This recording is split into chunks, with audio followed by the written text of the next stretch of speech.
Hey guys, it's Xander here, and we are looking at something a little different today. It's a legacy deck that I've played for a while now. I used to play a Dragonstorm deck casually years and years ago, and after I joined the X-Mage players group that I'm part of, started playing in the player leagues, and they do standard games, modern games, and legacy games. So every week you play best of threes with a deck in every format. So Dragonstorm was a deck that I put together and then found out that there was ones that actually existed. All the ones I've seen have been mono red, but I'm running a Rakdos version of it. So it's a red-black. And I'm just going to talk about the cards in the main board, talk about the sideboard, interactions between, and hopefully you guys enjoy the video. So Dragonstorm is an old card from, I think the set was Scourge, and it reads... for 9, so 8 and a red, at sorcery speed, you search your library for a dragon card and put it into play, and then you shuffle your library. Storm. So whenever you play this spell, copy it for each spell played before it this turn. So being able to chain off ramp spells and then play this means that we can search for multiple dragons all at once and get them onto the board. It's game winning, basically, and in Legacy we get the key pieces that we need to be able to ramp out and actually do it fast enough that it's worth doing. So not to say these decks haven't been played in Modern. There was an Izzet Dragonstorm deck that popped up a while ago. I don't know the details on it, but it was a whole lot of fun to watch, and ran a whole lot of cantrips and stuff, and kind of just chained off and then ramped into a Dragonstorm and did the same thing. As far as dragons go, in this, I try to combo it off and abuse it by getting Borgin and Hellkite, which we're also running out of 4 of. So Borgin and Hellkite is for 6 and 2 red, so it's an 8-cost creature, which is pretty absurd, but Dragonstorm we're getting as many as we want. It's a 5/5 with flash, so you can play it any time. It's a dragon with flying, and then when it enters the battlefield, it deals 5 damage, divided as you choose among any number of target creatures and or players. So the magic number is 4 in this deck. We want to be able to Dragonstorm for 4, and then that allows us to get 4 Borgin and Hellkites all at the same time and put them on the board and hit our opponent for 20. I've done it turn 2 with this deck before, so it's insanely cool when it happens. Just on a more utility side of stuff, we're also running a 3 of Glorybringer, which is for 5, so 3 and 2 red. It's a 4/4 with flying and haste, so this is something that we can Dragonstorm in and then swing with, which is great. And then you can exert it to when it attacks, you can exert it. And if you do, it deals 4 damage to target non-dragon creature an opponent controls. If we can get Glorybringers onto the board, then we can start just pinging off their creatures, and more often than not, it's enough to just win us the game anyway. So there is a backup plan to not getting the Hellkites out, but that's it for the creatures. Everything else is spells in this deck, which is it's all for the combo basically. We're kind of a glass cannon. We're kind of all in, but it's really, really fun.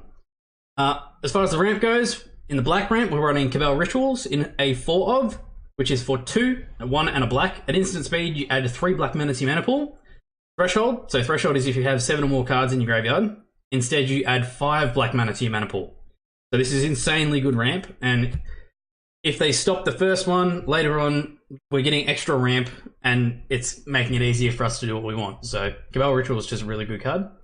Dark Ritual, another great reason to be playing Legacy. For 1 black, at instant speed, you add 3 Black Mana to your mana pool. This kind of stuff that allows us to get it off so quickly, it's insanely good. I've seen people running different kind of tutors, but I really like Infernal Tutor for this. It's also kind of a budget option if you want to go down the whole budget track. With Infernal Tutor is for 2, so 1 and a black. At sorcery speed, you reveal a card from your hand, search your library for a card with the same name as that card, reveal it, and put it into your hand, then shuffle your library. But if you have no cards in your hand, instead search your library for a card, put it into your hand, and shuffle your library. So if we chain off a heap of ramp spells, and then play this, because it's the last card in our hand, we can get any card we want. But what I found myself doing more often than not was it's pseudo copies of Dragonstorm. If we haven't got Dragonstorm, we can go find it, which is great. But more often than not, I'd have the Dragonstorm in my hand, but I'd be just short or shy of being able to cast it. So I'd be Infernal Tutoring for another Seething Song, another Desperate Ritual, another Cabal Ritual, another Dark Ritual, just whatever you want to be able to get the mana that you need to be able to do it. It's surprisingly good. I didn't think it would work as well as it did, but it's saved my ass a hell of a lot of time, so I'm definitely leaving it in there. I know there's going to be people that are saying, yeah, you should be playing this instead, but I just like this. It's great. Running a 4 of Seething Song. It's banned in Modern for a good reason. It's so freaking good. It's for 3, 2, and a red. At instant speed, you add 5 red mana to your mana pool. This is one of the big key pieces that allows us to play Dragonstorm again super early, and it's just great. Running Desperate Rituals in a 4 of, which is for 2, 1, and a red. It's an instant Arcane. Add 3 red to your mana pool. Splice onto Arcane for 2, so 1 and a red. As you play an Arcane spell, you can reveal this card from your hand and pay its splice cost. If you do, add this card's effect to the spell. So it only works with Arcanes, and the only Arcanes we have in here are Desperate Rituals. So what'll happen is we can go, okay, I'm playing a Desperate Ritual, and then I reveal another Desperate Ritual, pay the extra 2, and add my effect to this card. Also running a 4 of Rite of Flame, which is for 1 red at sorcery speed. You add 2 to your mana pool, and then you add an additional 1 red to your mana pool for each card named Rite of Flame in each graveyard. So for 1 add 2 is good. Every time there's another Rite of Flame in the graveyard, it's just getting better and better and better. It's just an exceptionally good card. Speaking of exceptionally good cards, we are also running a 4 of Faithless Looting, which is a little bit of utility in the deck. Allows us to loot and get more cards that we need to try and find our combo pieces. So Faithless Looting is for 1 red. It's a sorcery with draw 2 cards, then discard 2 cards, flashback 3, so 2 and a red, which means you can cast it again from your graveyard and then exile it. Also running a 4 of Ruby Medallion, which is a kind of ramp. So it's an artifact for 2 that sits on the battlefield. Red spells you cast cost 1 less to cast. Now, we haven't got that many black spells, so we don't really care about that. But us having the ability to play Desperate Rituals for 1, play Seething Songs for 2, or play Dragonstorms for 8 instead of 9, it's all just making it easier for us to go off. So definitely worth playing. And we want to be able to do that as reliably as possible. So that's why we're running it in a 4 of. Looking at land base here, this is not budget with the land base because it's only because I'm on X-Mage that I'm running a 4 of Badlands. So 4 Badlands, which tap for black or red. 4 Ancient Tomb, which tap for 2 colorless and deal 2 damage to you. And 2 City of Traders, which tap for colorless, tap for 2 colorless. And if you play a land, you sacrifice City of Traders. The whole point of these lands that tap for 2 is just extra ramp to the deck, which is always going to be, it's what we need. So just being able to get our stuff out faster is the whole point. 4 Mountain, and we're also running a 4 of Bloodstained Mire, which allows us to tap sack. So tap, pay 1 life, sack it. You search your library for a swamp or mountain and put it on the battlefield. So we've got the 4 normal mountains, and then we've got the 4 Badlands, which we can also fetch for. So it's more than anything, it's deck thinning, which I did need a little bit of in the deck.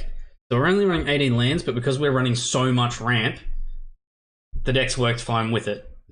I could probably figure out a way to cut the lands down even more, but it's worked pretty well the way it is now. Just touching over the sideboard here, we are running a 3 of Leyline of the Void. This is for the Reanimator matchup, which we don't like because they can just turn 1, turn 2, Iona and stop us from being able to play spells over again, which, hate that deck. Love playing it, hate playing against it. A 2 of Pyroclasm, which is for 2, 1 and red, deal 2 damage to each creature. This is for your elves. This kills a whole lot of stuff in the Legacy format, which is always good. A 2 of Empty the Warrens, which, if the Dragonstorm thing kind of doesn't work for us, we can just throw these in there and we just turn it into more of just an aggro. Just try and win with goblins. It's not a stupid way to do it, and it works fairly well. A 2 of Past in Flames, which is for 4, 3 and a red at sorcery speed. Each instant and sorcery card in your graveyard gains flashback until end of turn. That flashback cost is equal to its mana cost, flashback 5. So if we put the Empty the Warrens in and take out something, it doesn't matter what, if we're running the more Storm, the Past in Flames is probably a good card to be going in at that same time. It's all situational depending on what you're playing against, but it's just in there as a utility card. 2 of Defense Grid, which is for the control matchups. It stops them from being able to play counter spells so freaking frequently. Defense Grid is a 2-cost artifact that sits on the battlefield, and during each player's turn, spells played by another player cost an additional 3. This means they can't force of will and play it for free, which is always good. 2 of Chandra, Torch of Defiance, which again is good in every format. So for 2 and 2 red, it's a Chandra Planeswalker with 4 loyalty counters. Its +1 is exile the top card of your library. You may cast that card. If you don't, Chandra Torch of Defiance deals 2 damage to each opponent. So this allows us to get... it's pseudo card draw, but it's also reach if we need it, which is always good. +1 to add 2 red. Again, adding to our ramp plan that we need. Its -3 is deal 4 damage to target creature. That can be relevant.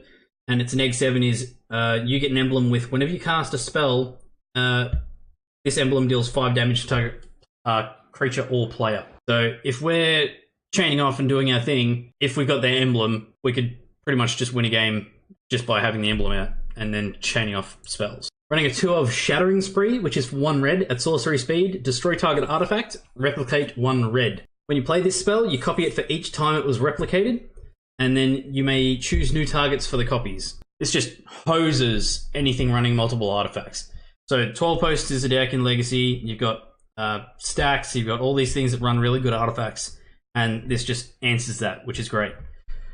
So that's the sideboard. This has been Dragonstorm in Legacy, of all things. I want to try and do more formats. So this is the start of the Legacy, and hopefully you guys enjoyed the video. If you liked the deck, if you didn't like the deck, let me know in the comments. Do the normal YouTube stuff, like, share, subscribe, hit the bell for notifications, and I will hopefully see you guys in the next video. Keep questing, guys.